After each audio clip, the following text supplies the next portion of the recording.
When it comes to high-speed rail, America currently sits at the short end of the stick.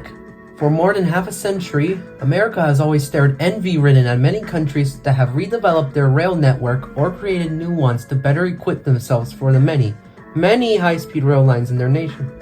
America, on the other hand, was dealing with infrastructure problems and delayed Amtrak trains. It wasn't until the launch of Amtrak's Acela in December of 2000 did the Star-Spangled Country get only a drop of what high-speed rail in America could look like. It's been since 25 years since the Acela's initial launch, and now they are about to see the rise of a new generation of Acela, known formerly as the Avelia Liberty. This video will be talking about their history, their status, and their reviews after being recently put into service. Let's dive in. Starting off with their intriguing and problem-plagued history. Like a majority of high-speed train history, they were replacements. It was 2016 and Amtrak was trying to find a better, faster, and sleeker replacement to their now aging Acela Express passenger sets, becoming 16 years old at the time.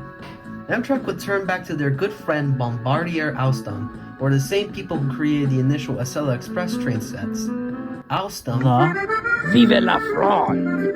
company would make the offer of using one of their 3 new designs for upcoming high-speed sets for Europe. These sets would be dubbed the Avelia Liberties when Amtrak would announce them in August. Construction of the 28 new train sets would commence between 2017 and 2020, with the first prototype being tested at Pueblo, Colorado in February. The second would also go to the Northeast Corridor for Amtrak to test in the environment it would operate in. The first original day of testing would have been early 2021, but that's when problems began to arise. Thanks to a certain virus and track maintenance, the first test runs of the Northeast Corridor were delayed a year to spring 2022. But those were not the only issues. Alstom had to make minor adjustments to meet American standards, but that resulted in trains losing contact with overhead wires. As time marched on, even more defects would arise.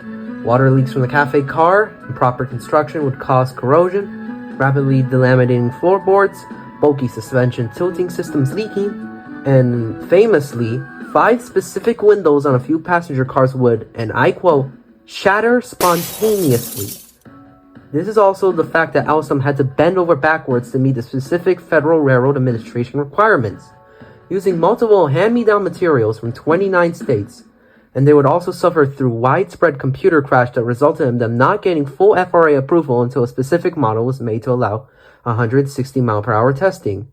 A constant back and forth and many more minor problems would overall push the train sets from being in service for 3 whole years and would not enter overall service until August of this year. Next up, we have statistics.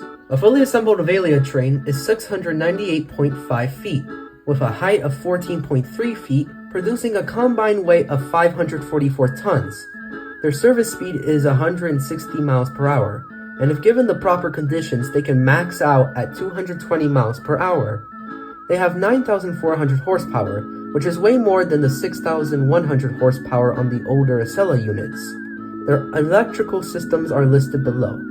What is interesting about the sets is that they were built with a more European standard 2-tone horns, while most Amtrak locomotives use K5LAs for their locomotives. I would give a sample, but I have not filmed them yet, nor have the ability to download clips yet. Now, the moment we've all been waiting for, the reviews of their recent introduction into their service. On August 28th of this year, the first revenue Acela trains departed Washington, D.C. and Boston in different directions early that morning. To start, many have noticed a lot more positives than the old one. The seats and windows are wider, the bathrooms are spacious, corridors feel more connected, there are more chargers near the seats, and best of all, free Wi-Fi.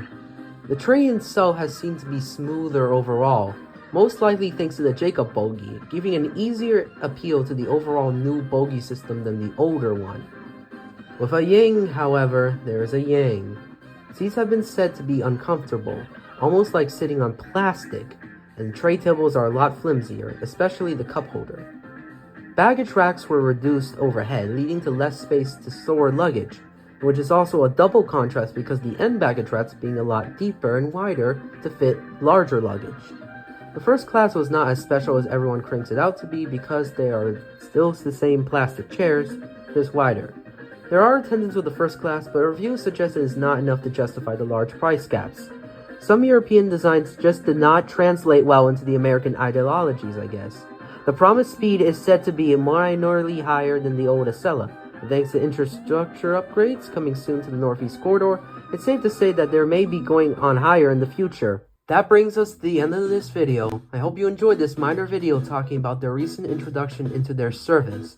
I highly recommend you check out the other videos related to this one to get more information, and soon to go ride the train yourselves to experience it.